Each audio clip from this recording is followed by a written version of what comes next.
Mesdames, Messieurs, chers amis, je vous retrouve ce soir pour débuter ensemble cette nouvelle année 2021. La situation sur le plan sanitaire nous force à poursuivre dans cette voie de prudence et de vigilance, m'invitant à vous retrouver derrière vos écrans. Une configuration qui ne m'empêchera pas de vous adresser des vœux sincères, dynamiques et chaleureux. Si j'ai pris le parti de m'adresser à vous ce 10 janvier, c'est tout d'abord pour me permettre de réaliser cette vidéo depuis l'IUT de Haguenau, qui fête cette année ses 25 ans. 25 années durant lesquelles cet établissement, réputé et reconnu, aura su développer l'accès aux formations supérieures. J'ai le plaisir de réaliser mes vœux en présence de 3 étudiants en licence réalisation audiovisuelle et journalistique, une belle occasion de leur permettre une mise en situation pratique. Pour commencer, je tiens aujourd'hui à rendre hommage à la force de l'engagement du sergent Yvonne Huy et du brigadier Loïc Risser, militaires au 2e régiment de hussards de Haguenau, tués ce samedi 2 janvier dans le cadre de leur mission. Victor Hugo disait « Gloire à ceux qui sont morts pour elle, elle, notre France qu'ils protégeaient ». Yvonne Huy et Loïc Risser incarnent l'honneur et la bravoure des hussards de Chamboran. N'oublions jamais ceux qui, pour la France, pour sa liberté et pour ses valeurs, combattent et s'engagent jusqu'au bout. J'ai également une pensée pour les forces de l'ordre et de secours qui, tout au long de l'année, veillent sur notre sécurité. Je vous propose à présent une courte vidéo pour revivre cette année 2020.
C'est avec émotion et fierté que je parcours avec vous ces images rétrospectives. Avec émotion car ce fut, il faut se l'avouer, une année inédite, souvent très difficile pour nombre d'entre nous. Avec fierté car nous avons su faire face, rebondir et non sans effort, à chaque instant, à chaque annonce tout au long de l'année. Je suis fier d'être le maire d'une ville solidaire, unie et courageuse, et d'être le président d'une communauté d'agglomération qui a su maintenir en toutes circonstances les différents services publics indispensables à notre quotidien. Pendant la période de fin d'année, vous l'avez constaté et apprécié, Agno a permis à la magie de Noël d'opérer, apportant chaleur et réconfort par des illuminations et ses décors. Je me réjouis que l'occasion ait pu être donnée à 34 représentants des forces vives de notre territoire de présenter leurs vœux lors de l'ouverture quotidienne d'une case du calendrier de l'Avent. Je vous propose à présent d'évoquer quelques projets pour cette nouvelle année. En 2021, nous verrons la poursuite ou la conclusion de nos grands projets suivis par André Herps, notre premier adjoint au maire. Le chantier de l'espace Gare et Services avance bien.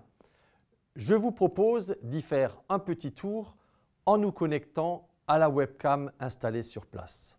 Ce printemps, les services de la SNCF abandonneront leurs locaux temporaires pour s'installer dans ce nouvel espace. L'autre bâtiment de cet ensemble accueillera notamment l'agence Rythmo et l'antenne agnovienne de l'administration de la région Grand Est. Le JS vous permettra d'accéder à des nouveaux services tels qu'un système de click and collect, une conciergerie urbaine ou encore un espace de télétravail ou de coworking. Dans un autre domaine, votre nouveau Nautiland ouvrira ses portes dès le mois de septembre. Vous pourrez ainsi vous laisser remporter par la rivière aquatique, vous aventurer dans le parcours sensoriel, vous détendre dans le nouvel espace wellness ou encore vous amuser dans l'aire de jeu aquatique. Le chantier de la voie de liaison sud se poursuivra, lui, tout au long de l'année 2021. Sa mise en service en 2022 permettra une amélioration significative des flux et des déplacements au sud et à l'est de notre ville et une meilleure circulation à l'échelle de notre agglomération. Le centre-ville de Agno servira bientôt de cadre à une exposition de portraits géants, fruit d'un concours appelé Les Jeunes du Monde Entier, qui vous sera présenté prochainement par Marie-France Genocchio.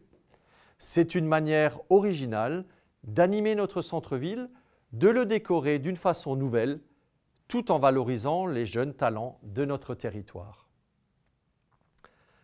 Faire participer les Agnoviennes et les Agnoviens est une des priorités de ce nouveau mandat. Nous voulons vous associer à la prise de décision. Avec Alban Fabaché, cela passe notamment par la mise en œuvre du tout nouveau magazine d'information municipale, Agno Magazine, et par des projets tels le réaménagement en 2021 de la place des Pompiers, à côté de l'école maternelle rénovée et agrandie, au cœur du quartier Marxenouze. Parce qu'il me tient à cœur de construire avec vous, Christine Schmelzer proposera à la prochaine séance du conseil municipal la mise en place du premier budget participatif à Agno.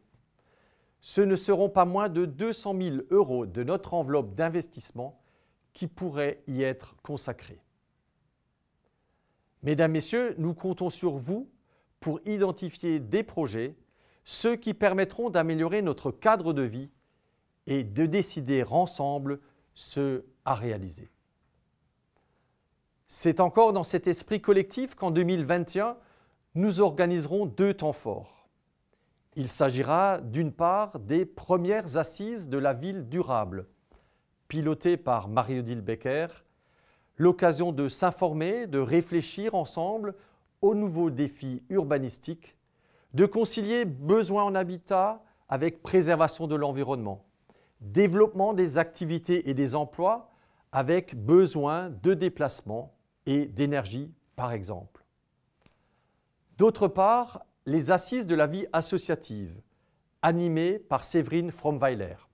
Ces assises permettront de faire le point sur l'actualité et les interrogations des responsables des très nombreuses associations de notre ville. En septembre, un nouveau forum des associations permettra de découvrir toute leur diversité. Les associations participent activement à l'attractivité de notre ville, à notre bien-être et à notre qualité de vie. Elles sont des maillons essentiels dans notre vivre ensemble et elles ont été durement ébranlées en 2020. Nous ne pourrons malheureusement effacer la réalité des drames et des souffrances. Sachez que 2021 sera placé sous le signe de la solidarité. Mireille Hillat continuera à vous mobiliser pour apporter soutien, réconfort et aide, notamment aux personnes âgées, aux personnes fragilisées par la crise et plus globalement à toutes celles et tous ceux qui en éprouveraient le besoin. Je vous informe que le Salon des seniors, le prochain Salon des seniors, est prévu le week-end du 30 et 31 octobre prochain. Nous resterons également en soutien de tous les soignants et serons particulièrement vigilants quant aux besoins et aux réponses sanitaires apportées à notre territoire dans le cadre de cette pandémie. Parmi les choses positives, notre forêt a obtenu le précieux label de forêt d'exception. Cette valorisation se traduira par la poursuite ou le lancement de nouvelles actions que pilotera Françoise Delcamp. En complément de cette délégation, Françoise suit également nos progrès en matière d'accessibilité qui concernent nos bâtiments publics mais s'inscrivent bien au-delà dans un cadre global. Ainsi, les personnes sourdes ou malentendantes peuvent accéder dorénavant aux services municipaux et communautaires plus facilement grâce à notre partenaire Axéo. À vous, les acteurs économiques, touchés de plein fouet par cette crise sans précédent, vous avez pu compter sur le soutien et l'accompagnement de la ville et de la communauté d'agglomération de Haguenau. Jean-Michel Sterlet continuera d'être à vos côtés en cette année 2021 pour contribuer à répondre aux crises actuelles, mais aussi pour préparer l'avenir. Les récentes signatures de conventions entre notre agglomération et les différentes chambres consulaires permettront de renforcer notre présence auprès des commerçants, artisans, agriculteurs et industriels. Proximité, une des priorités de notre agglomération. Tous ces efforts et nos partenariats dans l'action avec la CAP, l'Association des commerçants et artisans, et avec Résilient, le réseau des industriels d'Alsace du Nord, visent à développer les activités et l'emploi, visent le développement de l'entrepreneuriat, l'accompagnement à la transition numérique et l'attractivité de notre territoire. Une attractivité reconnue sur le plan industriel puisque c'est au sein de notre territoire, dans le Business Park de Brumath, que le groupe chinois Huawei a choisi d'installer sa première usine de production en France, générant 300 emplois dans un premier temps et 500 dans un second. Enfin, je ne pouvais clore cette partie économique sans penser à nos hôtels, restaurants, bars, entreprises du secteur des loisirs, de l'événementiel, du sport et de la culture. Il reste bien des questions en suspens en ce qui les concerne et je ne peux, tout comme vous, dire quand ils pourront ouvrir à nouveau ou reprendre un niveau d'activité qu'ils ont connu dans le passé. Je sais qu'il faudra se serrer les coudes. Nous avons tant besoin de ces lieux, de ces activités, nous permettant de nous retrouver. Pour celles relevant de l'initiative publique, et je pense en particulier à l'offre culturelle sur notre ville, théâtre, salles de spectacle, musées et lieux d'exposition, eh bien, ils ne demandent qu'à rouvrir et à vous accueillir. Puisque j'en suis à aborder un volet économique largement porté par notre agglomération, sachez que la CAH, en 2021, aura comme priorité la poursuite du développement des transports en commun et des itinéraires cyclables sur l'ensemble de notre territoire, les aménagements des gares et, dans un autre domaine, les investissements dans les structures d'accueil périscolaire. La lecture publique poursuivra la mise en réseau des médiathèques et bibliothèques et une carte unique sera mise en circulation cette année. Nous sommes fiers également d'arriver dans la dernière ligne droite du déploiement du très haut débit sur l'ensemble de notre territoire, les 36 communes qui le composent. Bien d'autres actions et initiatives seront menées par notre agglomération et je vous invite à les suivre sur notre site internet. Permettez-moi ici de remercier tous les agents de la ville et de la communauté d'agglomération qui travaillent avec les élus pour proposer un service public optimal. Toute l'équipe municipale est mobilisée pour répondre aux défis que nous pose cette crise d'une ampleur inédite et je tiens à les remercier vivement. Je remercie également tous les élus de l'agglomération, en particulier les vice-présidents, membres du bureau et ces maires qui travaillent ensemble autour d'une vision commune, d'un projet de territoire dans une conjoncture particulièrement complexe. Voilà, le moment est venu de vous adresser, au nom de la ville et de la communauté d'agglomération de Haguenau, nos vœux les meilleurs pour l'année qui commence. Oui, 2021 est l'espoir d'une année meilleure. Nul ne sait évidemment de quoi elle sera faite en définitive et ce qu'elle nous réserve, ni sur le plan individuel, ni sur le plan collectif. Comme le disait Antoine de Saint-Exupéry, pour ce qui est de l'avenir, il ne s'agit pas de le prévoir, mais de le rendre possible. Avec force, avec volonté, mais aussi et surtout avec espoir et confiance en l'avenir, je vous adresse mes vœux les plus sincères. Tous mes vœux de santé en premier lieu. Prenez soin de vous et de vos proches. Nous avons tous appris ce que cela signifie. Je vous souhaite du courage dans vos projets et dans vos activités, mais aussi de savoir vous réjouir et fêter les réussites. Je vous souhaite de la persévérance et de l'optimisme dans un monde d'incertitudes croissantes qui invite au dépassement de soi. Sachons identifier et profiter des moments heureux, nous réjouir des instants de bonheur et les partager. Et parce que cette année, notre vœu le plus cher est de réaliser les vôtres, je vous partage votre carte de vœux 2021. Ich wünsche euch alles Gute für das neue Jahr. Très bonne année 2021 à chacune et à chacun.